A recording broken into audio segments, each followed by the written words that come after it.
À conduire, allez les conduire hors de l'hémicycle, que l'on puisse écouter le dernier orateur, Monsieur Gosselin, qui a la parole. Merci, Monsieur le Président. Ma question s'adresse à Madame la ministre de la Transition écologique. Après beaucoup de questions électorales bien légitimes, je souhaite attirer votre attention sur un sujet très concret.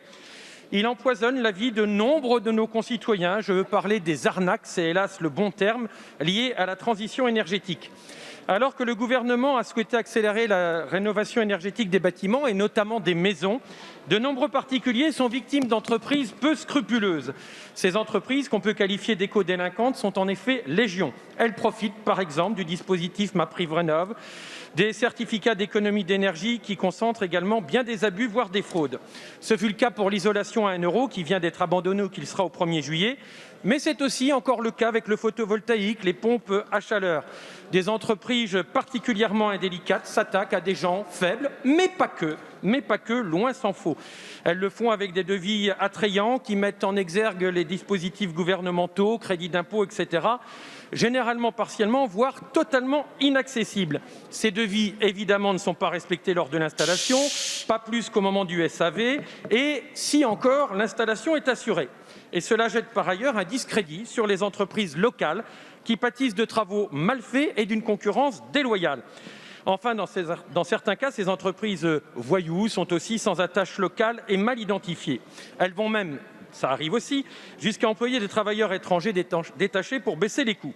Entre rendements énergétiques qui ne sont pas à la hauteur des annonces et des économies affichées, gaspillage d'argent public, consommateurs floués, le tableau est souvent bien sombre.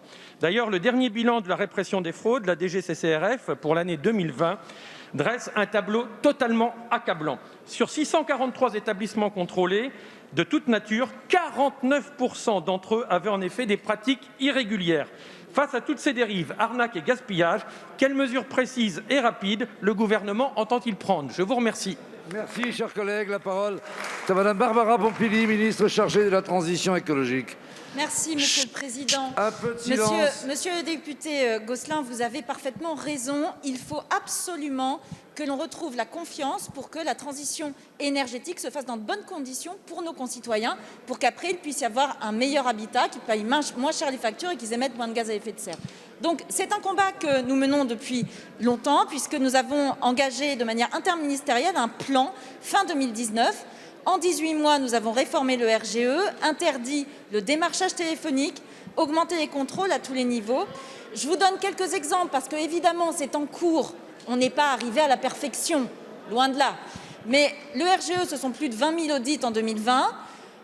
Autre exemple, mi-mars, la DGCCRF a par exemple prononcé 2 amendes administratives de 366 930 € et 23 925 € contre 2 sociétés du secteur pour démarche téléphonique.